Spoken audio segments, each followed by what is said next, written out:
Ensuring the line that you use is as strong as it can be is a must for the spring and summer months ahead. While out in pursuit of carp, the loss of a big fish, or any fish for that matter, is not something that anyone wants to happen. Heading out with fresh line spooled up on your reels is an ideal way to ensure there won't be any chance of that last season's used line having any imperfections. Hang about with me as I show you exactly how you can spool up with that new line ready for the spring and summer months ahead.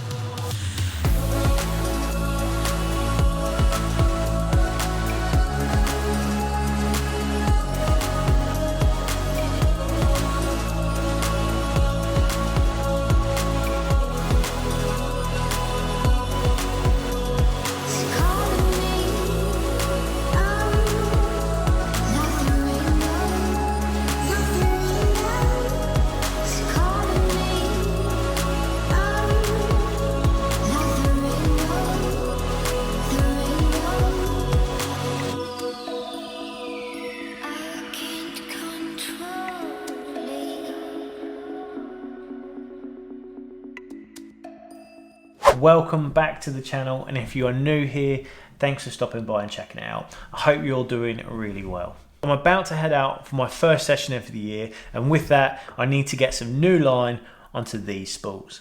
While the line I have on these spools now is not in bad shape, it's always good to play it safe. As I mentioned, the thought that there could be any imperfections in that line that could lead to the loss of a fish is not how I want to start things off. So with that, I'm going to show you guys exactly how I spool up with new line, very simple and very easy to do. Here I have a spool of PB Products Control Mono. In fact, the line that's currently on these spools is also Control Mono, but in the 18-pound version. This spool that I'm going to be spooling up these with is actually in 28-pound. Both are ideal here in the USA and will stand up to any carp fishing situation. The line is not only super strong, offering fantastic abrasion resistant qualities, it's also very supple and offers super strong knot strength. It's ideal for big casts as well. Right, let's get into it. To spool up with your new line, you will need the following: a bucket deep enough to hold water to submerge your new spool of line, your choice of main line. In this video, I'm using PB Products Control Mono in the 28-pound. I've left the link for this in the description below. And lastly, you will need a butt section of a rod, the reel with your empty spools, and some snips to trim off any tag ends. So starting out, you will want to remove your old line from your spools, and it's a bit of a tedious job. There are a number of ways you can do it. It doesn't take that long. It gets it off the spool. And once you've stripped off that old line from the spools, yeah, I'm still going. But no, really, once you've stripped off that line from the spools, it is also a good idea to just give the spools a little bit of a wipe down. Next, place the new spool of line into your bucket of water. Following this, take the mono and pass it through the butt guide of the rod like so. Now, using an arbor knot, attach the mono to the spool. To tie an arbor knot, simply form a loop in the mono and then tie an overhand knot over the main line.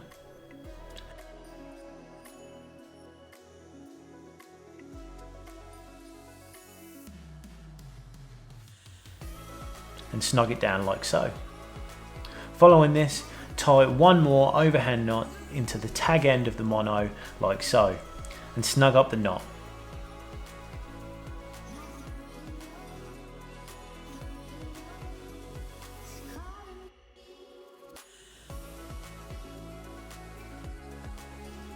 And also remember to moisten the knot with saliva so not to cause any damage from friction to the mono as the knot is pulled up tight to the spool. Following that, trim off the tag end and you can now start to wind the mono onto your spool.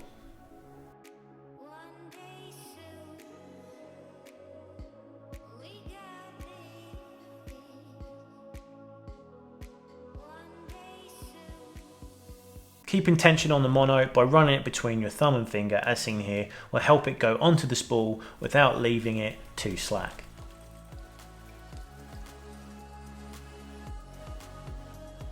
Should you start to see any line twist appear, simply stop winding, flip the spool of mono over that's in the bucket and continue to wind the new line onto the spool. To avoid overfilling the spool, you will want to stop 2 or 3 millimeters before the line fills out over the lip of the spool.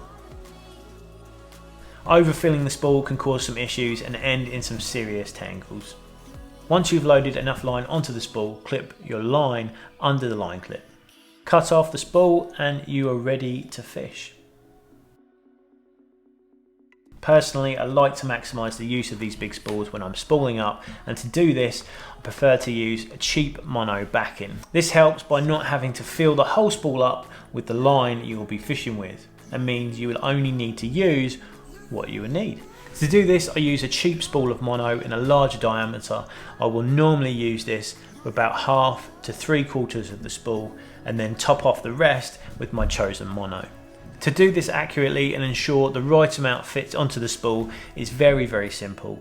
You will need 2 identical spools, and starting out just as we did before, using the arbor knot to attach the main line or your mono onto the spool, begin by spooling up with the required amount of main line that you need. As an added tip, I like to use a marker pen on the inside of the spool to mark where I will fill the main line up to. This allows me to fill each spool equally. We will then join the backing line to the main line to finish off filling the spool. To join both these lines together, I prefer to use the Albright knot. This is also a very simple knot to tie, starting out by making a loop in your main line like so. Pinch the loop so that both sections run side by side. Next, pass the backing line through the loop of the main line and pass the backing line over and under while going up the main line 6 to 8 turns.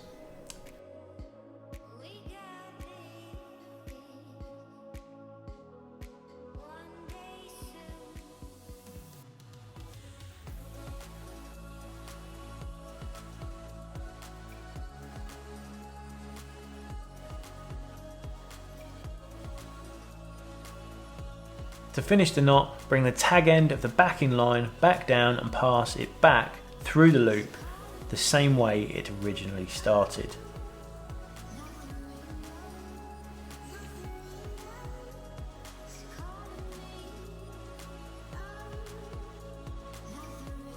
Remember to moisten the knot with saliva so not to cause any damage from the friction to the mono as the knot is pulled up tight.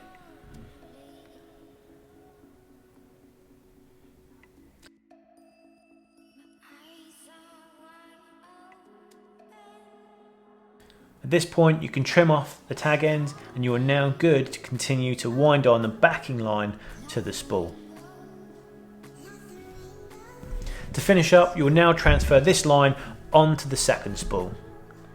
Pass the backing line through the guide and tie the backing line onto the second spool using the arbor knot as shown before. Again, apply constant pressure by running the line between your thumb and finger and start to wind on the line from one spool to the other.